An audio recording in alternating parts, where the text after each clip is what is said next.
మీ ఎలాంటి వ్యాపార ప్రకటనలకైనా వెంటనే మా ఛానల్ సంప్రదించండి. అందరికీ నమస్కారం.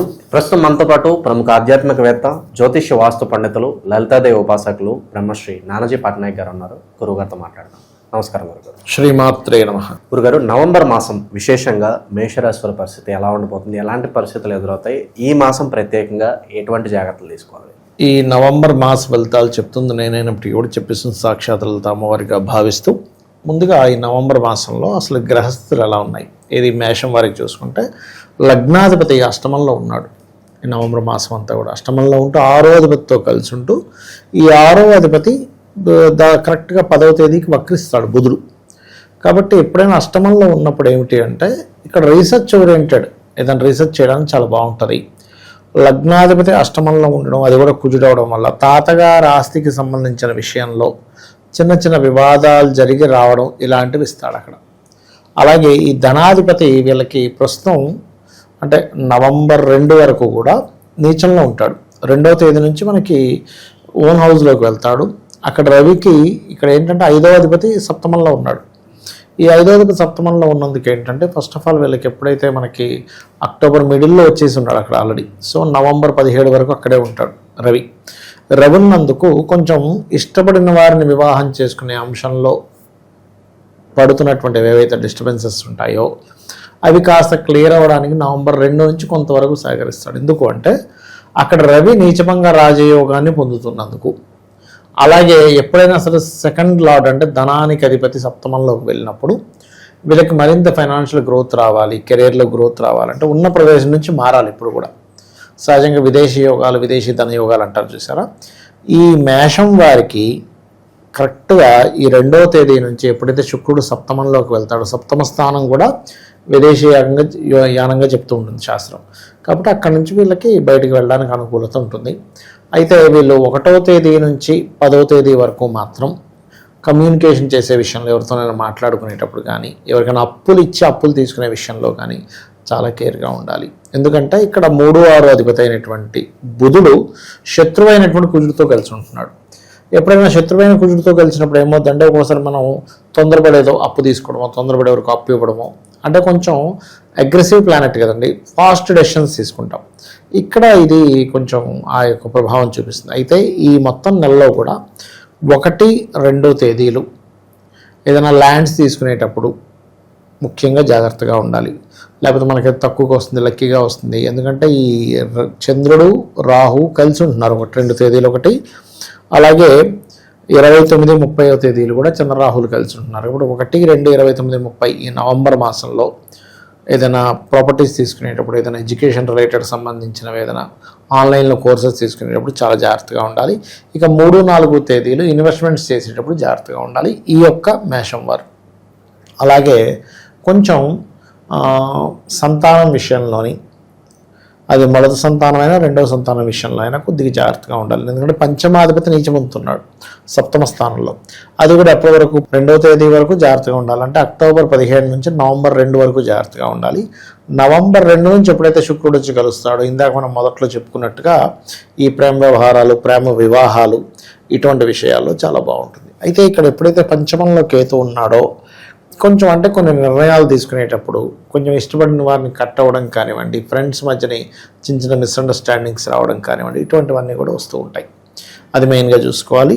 ఇక మరొక విషయం ఏంటంటే, ఇక్కడ గమనించుకున్నట్లయితే ఈ దశమాధిపతి ఎప్పుడైతే 12వ స్థానంలో ఉండి వక్రించాడో, వీళ్ళు విదేశాలకు వెళ్ళి అక్కడ ఉద్యోగం చేయడంతో పాటు ఇంకేదైనా ఓన్గా ఏదైనా చేద్దామా అనేటువంటి ఆలోచనలు కూడా ఉంటాయి వీరికి. అంటే సొంతంగా ఏదైనా బిజినెస్ చేద్దాము, ఆన్లైన్ లింక్ ఏదైనా చేద్దాము, ఇలాంటి ఆలోచనలు కూడా వీళ్ళకి ఖచ్చితంగా పెరుగుతాయనేటువంటిది చూపిస్తుంది. అలాగే మరొక విషయం ఏంటంటే, ఈ లాభాధిపతి అంటే లాభస్థానంలో చంద్రుడు రాహు ఉన్నాడు. కాబట్టి ఇంపోర్ట్ ఎక్స్పోర్ట్ బిజినెస్ చేసేటువంటి వారికి చాలా బాగుంటుందని మనం చెప్పుకోవచ్చు. సంతానం కోసం ఎవరైనా ఇబ్బంది పడేవారు కొంచెం గణపతి ఆరాధన ఎక్కువగా చేస్తుండాలి. సర్వసాధారణంగా వీరు ఏంటంటే, వీళ్ళకి రవి పంచమాధిపతి అయ్యాడు కాబట్టి సూర్య నమస్కారాలు, గణపతి యొక్క ఆరాధన చేసుకోవడం చాలా చాలా ఉత్తమం చెప్పాలంటే. అయితే ఈ మధ్యకాలంలో వీళ్ళకి ఏదైనా అంటే వివాహ సంబంధించిన విషయాలు, గవర్నమెంట్ వ్యక్తులు కానీ, మెడికల్ రంగాల్లో ఉండేవాళ్ళు కానీ, సినిమా ఫీల్డ్, లేకపోతే కొంచెం అధికారికంగా అంటే గవర్నమెంట్ ఏదైనా కొంచెం పొలిటికల్ బ్యాక్గ్రౌండ్ ఉండేవి, ఇలాంటి వాళ్ళు తొందరగా సెట్ అవుతారు. వీళ్ళ వివాహ సంబంధించినవి ఏవైతే ఉంటాయో 2వ తేదీ తర్వాత నుంచి బాగుంటుంది వీరికి చెప్పాలంటే. అది శత్రువుల పరిస్థితి గురుగారు, ఏమన్నా ఇబ్బందికర పరిస్థితులు ఎదురవుతాయా శత్రువుల నుంచి కనుక ఏదన్నా? శత్రుత్వాలు అంటే ఒకటేనండి. ఇక్కడ 6వ స్థానాన్ని మనం శత్రుభావంగా తీసుకుంటాము. సో 6వ స్థానాధిపతి బుధుడు 8వ స్థానంలో శత్రువుతో కలిసి ఉన్నందుకు కుజుడికి బుధుడికి పడదనమాట. కలిసి ఉన్నందుకు పర్టికులర్గా ఏంటంటే 10వ తేదీ వరకు ఈ నిగూఢ అంటే కనబడని శత్రువులతో కొంత ఇబ్బంది అనేటువంటిది ఉంటుంది. దానికి వీళ్ళు కొంచెం సుబ్రహ్మణ్యేశ్వర స్వామి ఆరాధన చేస్తూ ఉంటే కూడా బాగుంటుంది. ఇక భార్యాభర్తల మధ్య సంబంధాలు ఏమన్నా 3వ వ్యక్తి ప్రమేయం వల్ల ఏమన్నా ఇబ్బందికర పరిస్థితులు కొంచెం ఉంటుందండి. 10వ తేదీ తర్వాత నుంచి కొంచెం చూసుకోవాలి. ఎందుకంటే ఇక్కడ వృశ్చిక రాశిలో ఉండేటువంటి బుధుడు వక్రించినందుకు 2 విషయాలు. ఒకటి 3వ వ్యక్తి యొక్క ప్రమేయము, 2వది ఏంటి అంటే ఇక్కడ ఈ వివాహ సంబంధించిన విషయంలో 10వ తేదీ తర్వాత బంధువర్గంలో వాళ్ళు అంటే ఇప్పుడు మేనమామ వరుస వాళ్ళు, బావ ఇట్లా ఆ వరుస వాళ్ళతో తొందరగా కుదిరే ఛాన్సెస్ ఎక్కువగా ఉంటాయి. ఇంకోటి ఏంటంటే ఈ నీచపడ్డ రవి ఉన్నందుకు ఈ వక్రించిన బుధుడు అక్కడికి వెళ్ళడం, శుక్రుడు ముందుకు రావడం వల్ల కొంతమంది ఈగోకి పోయి అంటే వీళ్ళ పెళ్ళి చెడగొట్టడం ఇట్లాంటివి కూడా చేస్తారు. అంటే ఇంతకుముందు ఇష్టపడిన వారు ఎవరైనా ఉన్నారు, వాళ్ళు వీళ్ళతో అయిపోతుంది ఏంటని కొంచెం, ఎందుకంటే కేతువు ఉన్నాడు కదా పంచమంలో, కేతువు యొక్క ఎనర్జీస్తో రవి సప్తమంలోకి వచ్చున్నాడు కదా, అందుకని ఏంటంటే చూడ్డానికి మనకి రవి అక్కడ ఉంటాడు కానీ కేతు ప్రభావం దాని మీద ఉంటుంది. అది సో ఏళ్ళనాటి శని తాలూకు ఇంపాక్ట్ ఎంతవరకు ఉంటుందంటారు? ముఖ్యమైన నిర్ణయాలు ఏదన్నా తీసుకోవడానికి ప్రజెంట్ మంచి టైం అంటారు ఏదన్నా కూడా లైఫ్లో ఏమన్నా? మంచి ప్రశ్న వేశారు. యాక్చువల్గా ఏంటంటే ఏళ్ళనాటి శని స్టార్ట్ అయింది వీళ్ళకి, కానీ వక్రించాడు కదా శని. ఎప్పుడైనా శని వక్రగతిలో ఉన్నప్పుడు దాని ప్రభావం తగ్గుతుంది. కాకపోతే ఏంటంటే అయ్యో గతంలో చేసిన ఇన్వెస్ట్మెంట్స్ అన్నీ బ్లాక్ అయిపోయాయి, ఈ ప్రభావం మాత్రం కొంత ఉంటుంది వీరికి. విశేషంగా ఎలాంటి పరిహారాలు, దైవారాధన బాగా అత్యవసరం అంటారు వీళ్ళకి? ఒకటేనండి, ఎప్పుడైనా మేషం వారికి, అది మేష లగ్నం అనుకోండి, మేష రాశి అనుకోండి, ఎప్పుడైనా ఒకటే గుర్తుపెట్టుకోవాలి, వీళ్ళు ఎక్కువగా సూర్య నమస్కారాలు చేసుకోవాలి. పూర్వజన్మ కర్మ అనేటువంటిది ఉంటుంది చూసారా, పూర్వజన్మ కర్మని పూర్తిగా తగ్గించే కారకత్వం సూర్యుడు వీళ్ళకి. అయితే ఇప్పుడు పంచమంలో ఉండే గ్రహాన్ని కూడా ఎప్పుడు చేసుకుంటూ ఉండాలి.